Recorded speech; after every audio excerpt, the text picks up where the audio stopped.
ये वीडियो में सारमोज नहीं क्या वीडियो इस वीडियो में ये वीडियो पोर्टल से ऑनलाइन चल रही है, लेकिन यहाँ पर कोई इशू है, एरर की वजह से रुक जाती है यहाँ पे। इस वीडियो में ये जो बंदा आपके सामने स्क्रीन पर है, ये बंदा दोबारा इस वीडियो में नहीं दिखाएंगे।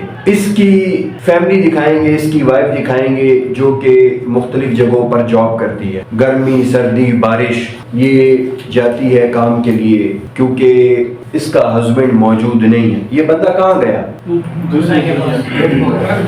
ऊपर गया। लेकिन वीडियो के आखिर में इसी बंदे को दिखाते हैं, किस हालत में?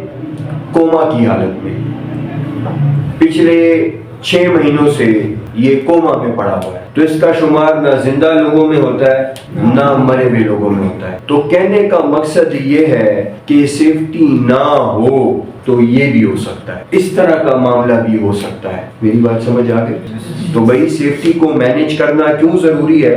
आज हमने पढ़ा कि भाई सेफ्टी मैनेज नहीं होगी, जैसे अभी आपको स्लाइड में दिखाया, तो एक्सीडेंट होंगे। एक्सीडेंट हो जाता है, फैमिली वाले डिस्टर्ब हो जाते हैं, गवर्नमेंट की तरफ से फाइन लग सकता है, रेपुटेशन खराब होगी, परचेज ऑर्डर कैंसिल होंगे, और सेफ्टी ना हो तो इस तरह का वाकया भी हो सकता है।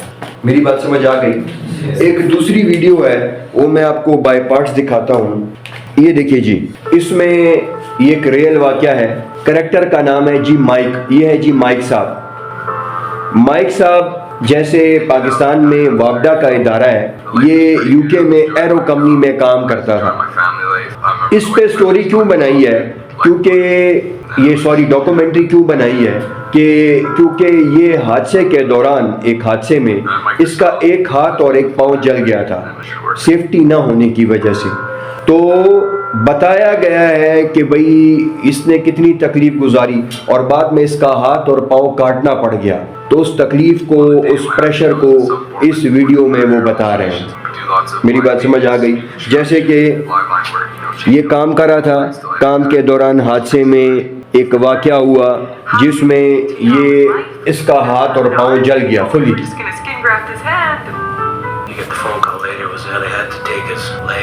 Kept thinking like this can't be real. The only I could think about was I'm not gonna be able to be the same guy. I'm not gonna be able to be active. I'm not gonna be able to play sport. ये पहले की तस्वीर है जब ये सेहतमंद था, healthy था, खुश था। It's devastating. You get this feeling of like you're gonna be nothing. And I can remember walking in the room and he was so devastated, and I would think like, that's not Mike, that's not the Mike I was married to and who we had built a life together. So it was like we had to slowly learn together what this new Mike was going to. First month Calgary Hospital. ये उस हादसे के बाद की तस्वीर। And then the second month I exercised every day. I worked on balance, strengthening muscles that I would need for walking with a prosthetic leg. I think about a month into the hospital in Calgary, WorkSafe came and visited, and they basically said everything's taken care of, and there was never any pressure to go back to work. It was like, you know what, when you're ready, you come talk to us. लेकिन इस सब के बावजूद you'll be able to get back to work. Company ने इसको दोबारा job placement की है, दोबारा जॉब पे रखा है, दोबारा एक्टिविटीज में शामिल होता है, दोबारा लाइफ गुजार रहा है। I've been very fortunate that I've get the position I get. Still, what people are that's stuck in a position where they don't know where they want to go is you have to be patient. You have to take the help of people.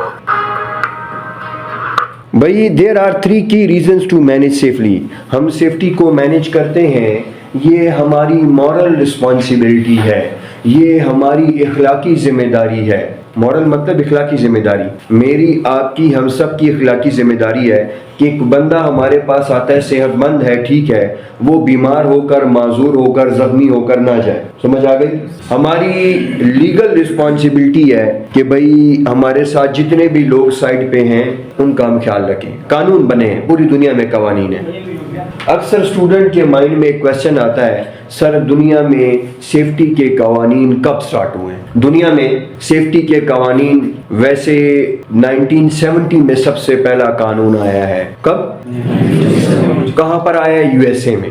उस कानून को बोलते हैं OSHA act, occupational safety and health act. किसने पेश किया था? Department of labour, मजदूरों के डिपार्टमेंट ने। 1970 से पहले भी कवानीन थे, लेकिन कोई प्रॉपर शक्ल नहीं थी। मैं आपको मिसाल देता हूं इसकी। पाकिस्तान कब आजाद हुआ है?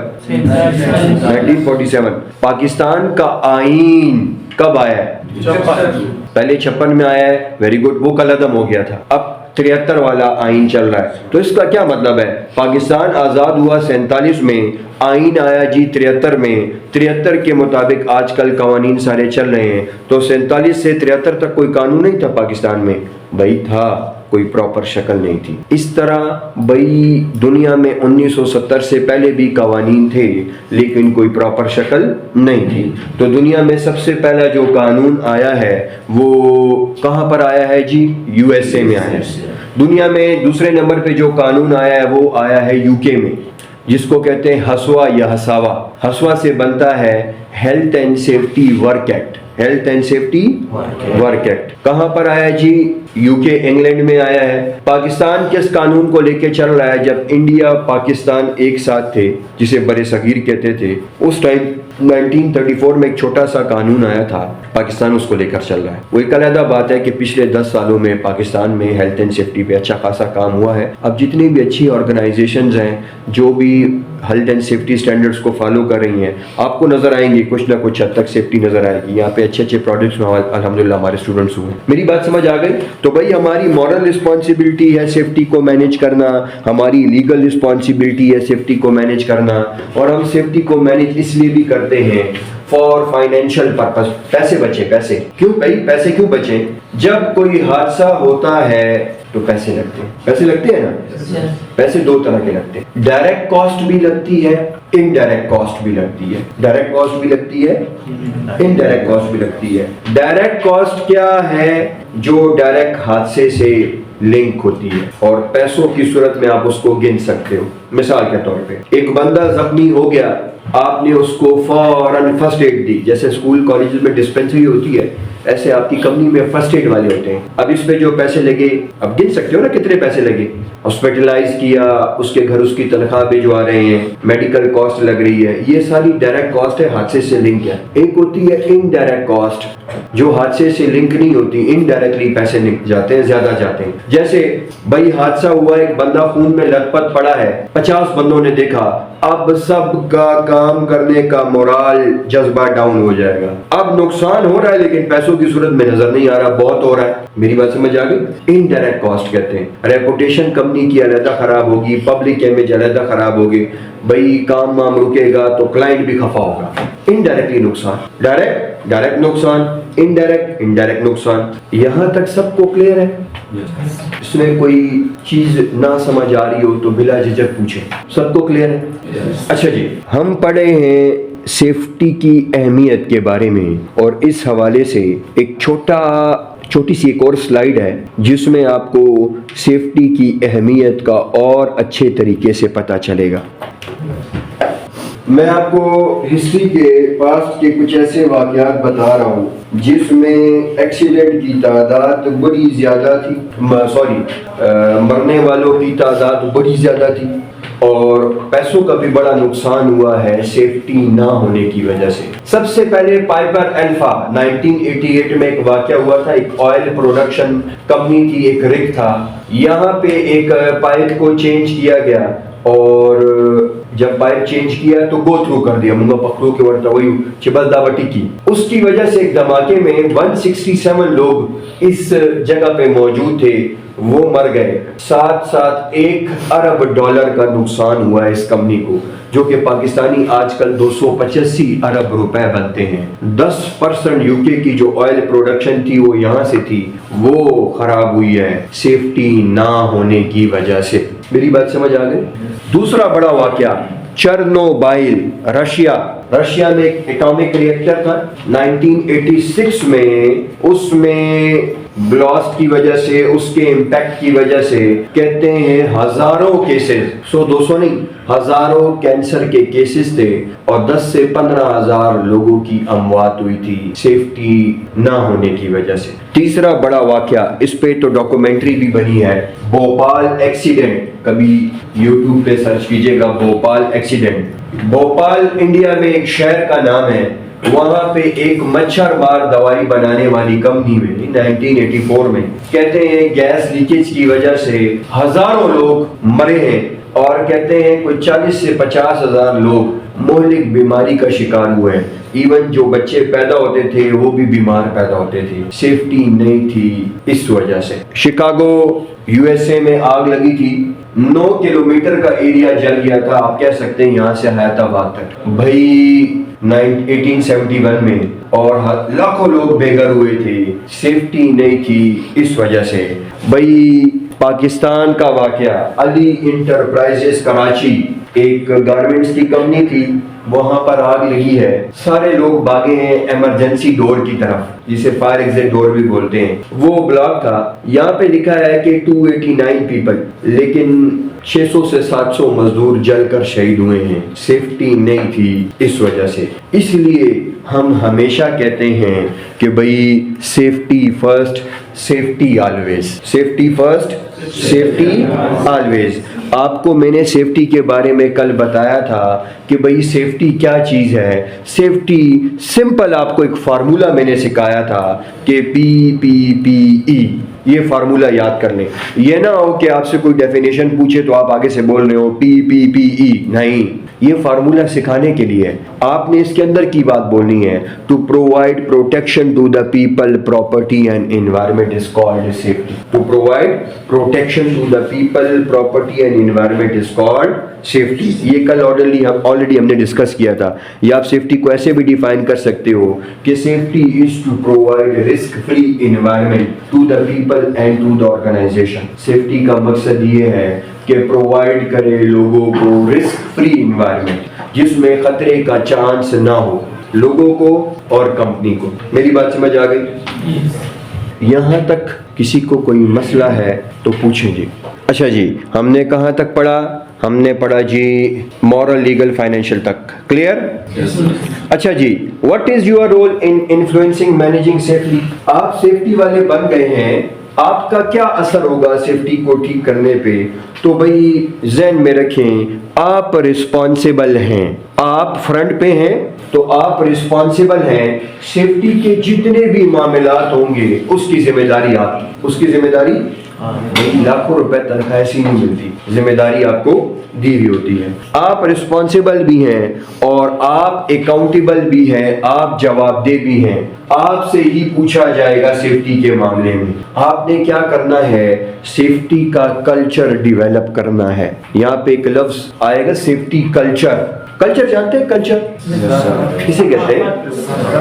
हमारी सकाफत है, हम शलवार कमीज पहनते हैं। अब यही शलवार कमीज और मैं इसी हुलिये में न्यूयॉर्क की सिटी में मूव कर रहा हूँ, पैदल चल रहा हूँ, कैसा लगेगा? लोगों के लिए अजीब होगा क्योंकि वहाँ के कल्चर में नहीं है। अब यहाँ पर हमारे कल्चर में है, हम शलवार कमीज पहनते हैं, टोपी पहनते हैं, भाई जूते हमारे मुताबिक होते हैं, पिशावरी चप्पल पहनते हैं। लेकिन अगर पिशावरी चप्पल मैंने नीचे पहने हो, शलवार कमीज पहनी हो और मैं मेन स्ट्रीट पे न्यूयॉर्क में, यूरोप में फिर रहा हूँ, तो लोग मुझे अजीब नजरों से देखेंगे कि इसने कौन सा लिबास पहना है। तो शायद तो कुछ तालिबान भी बोल दें, क्यों भाई कल्चर में नहीं है वहाँ के। मेरी बात समझ आ गई? तो कहने का मकसद ये है कि इस तरह आप जब लोगों को सेफ्टी के बारे में बताते हो, अब आप में से बहुत सारे लोग होंगे उनको सेफ्टी की अहमियत का नहीं पता होगा, कुछ ने शायद पहले पढ़ा हो, सीखा हो, सुना हो, तो शायद उनको अहमियत का पता हो। तो ये कल्चर डेवलप करना किसका काम है? हमारा। हम कैसे डेवलप करेंगे? लोगों को बताकर, पढ़ाकर, सिखाकर। मेरी बात समझ आ गई? This course will help you. इस कोर्स में आप सीखेंगे, आपको बताया जाएगा कि कौन सी जिम्मेदारी है आपकी और किन बातों पे आपने जवाब देना है। इस कोर्स में आपको सिखाया जाएगा कि कब रद्द अमल देना है और कब रद्द अमल नहीं देना। और ये कोर्स आपको सिखाएगा कि कौन सी ऐसी बातें हैं जिसका ख्याल आपने खुद रखना है, कौन सी ऐसी बातें हैं जिसका ख्याल आपका मैनेजर, आपका बॉस रखेगा।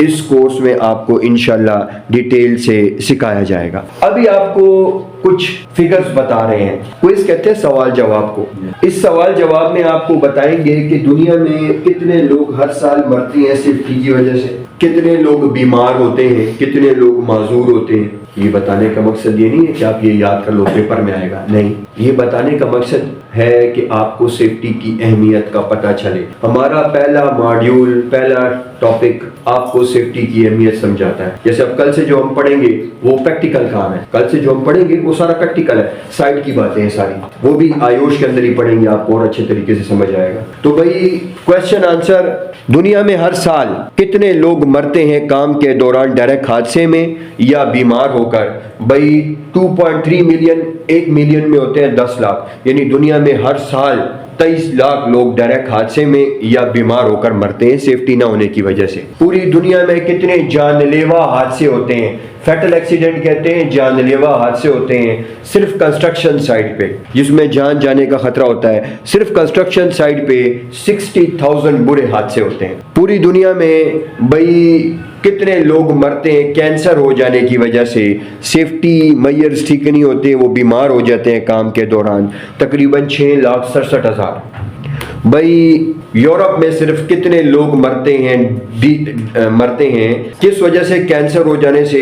Link to occupational diesel exhaust exposure.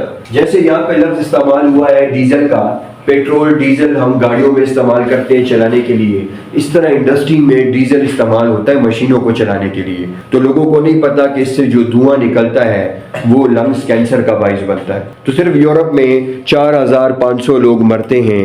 हालांकि पाकिस्तान, इंडिया, बांग्लादेश इसका फिगर अभी शेयर हुआ ही नहीं है, ना फिगर है, तादाद लाखों में है। कितने लोग एस्बेस्टॉस की वजह से जो है वो मुतासिर होते हैं? एस्बेस्टॉस एक रॉ मटेरियल है सीमेंट की तरह का, बाहर कंस्ट्रक्शन में इस्तेमाल होता है, दीवार में, छत में, पाइपों के गिल्ड्स की एक लेयर लगाते हैं। इसमें कमाल ये है, ये अंदर की हीट को बाहर नहीं जाने देता, नॉन फ्लेमेबल भी है। अब लोगों को नहीं पता भी दीवार में लगा, टेंशन की बात नहीं, लेकिन जब आप दीवार तोड़ेंगे इससे जो पाउडर निकलेगा वो मसाइल बनाता है आपके लंग्स के लिए। 10 मिलियन यानी 1 करोड़ लोग इससे मुतासिर हो रहे हैं। आइए लो हमें क्या कहता है कि हमें क्या करना चाहिए? बीमारियों को फैलने से रोकना चाहिए या इलाज ढूंढना चाहिए? बीमारियों को फैलने से रोकना चाहिए या इलाज ढूंढना चाहिए? का नाम है इंटरनेशनल लेबर ऑर्गेनाइजेशन। ये लेबर के लिए काम करता है, लेबर के हकूक के लिए काम करता है, नाम से जाहिर है इंटरनेशनल लेबर ऑर्गेनाइजेशन। आइए लो हमें क्या कहता है, हमें क्या करना चाहिए? क्या करना चाहिए? बीमारियों को फैलने से रोकना चाहिए या इलाज ढूंढना चाहिए? तो भाई वो कहते नहीं है दवाई से एहतियात बेहतर है। आपको चाहिए कि आप एहतियात करें। बीमारी फैल गई, इलाज तो बाद में आता है। जैसे कोविड आया, WHO ने बताया भाई बहुत एहतियात करें। जब वो फैल गया कितना नुकसान हो गया, इलाज तो बाद में आया है। मेरी बात समझ आ गई? भाई पूरी दुनिया में कितने वर्कर बगैर इंश्योरेंस के काम करते हैं? काम के दौरान मर जाए, जख्मी हो जाए, उसको कोई पैसे नहीं मिलते। 70% मजदूर बगैर इंश्योरेंस के काम कर रहे हैं। इंश्योरेंस जानते हैं? इंश्योरेंस कहते हैं वो खराब हो जाए या बीमार, बीमा। इंश्योरेंस कहते हैं बीमा को। बीमा क्या है? जब यहाँ से लोग जाते हैं बाहर तो उनकी इंश्योरेंस की जाती है ताकि काम के दौरान कोई मर जाए या जख्मी हो जाए तो कंपनी को पैसे ना देने पड़े। इंश्योरेंस होगी, इंश्योरेंस वाले पैसे देंगे। लेकिन इस्लाम में इंश्योरेंस हराम है। अब ये तो उसको नेगेटिव बता रहे हैं कि दुनिया में 70% ऐसे मजदूर हैं जो बगैर इंश्योरेंस के काम कर रहे हैं। काम के दौरान मर जाए या जख्मी हो जाए उसको कोई पैसे नहीं मिलते। 70%। जिन कंपनीज में अच्छे प्रोग्राम हैं सेफ्टी के तो लोग कम बीमार होते हैं, कम जख्मी होते हैं, पैसे कम लगते हैं। 20 से 40% पैसे कम लगेंगे। अगर सेफ्टी अच्छी होगी, कम बीमार होंगे, कम जख्मी होंगे तो पैसों की बचत भी होगी। जहाँ पे अच्छे सेफ्टी के प्रोग्राम हैं तो लोगों की छुट्टियाँ कम होंगी। भाई जारी बात है, कम बीमार होंगे, कम जख्मी होंगे तो 27% छुट्टियाँ लोगों की कम हो जाएंगी।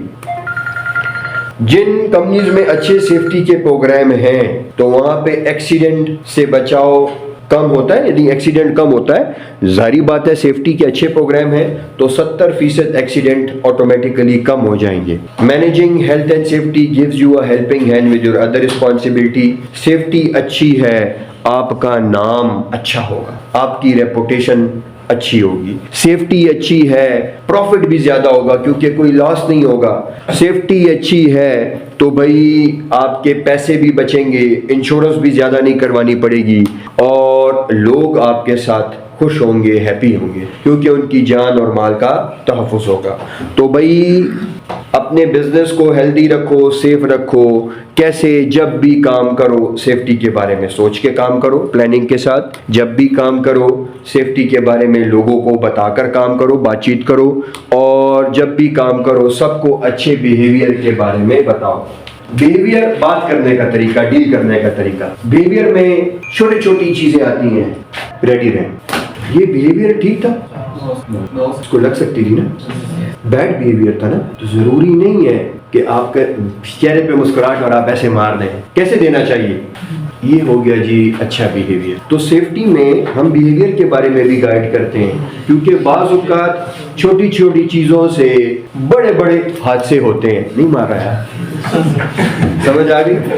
तो भाई सेफ्टी में अच्छे बिहेवियर के बारे में भी बताया जाता है। और रिमेंबर, याद रखें, सेफ्टी को मैनेज करना आपकी जॉब का बुनियादी हिस्सा है, एडिशन टू जॉब नहीं है, कोई एक्स्ट्रा चीज़ नहीं है। और ये आपका पहला एलिमेंट या पहला मॉड्यूल ख़त्म हुआ जो कि सेफ्टी की अहमियत के बारे में था। हमारा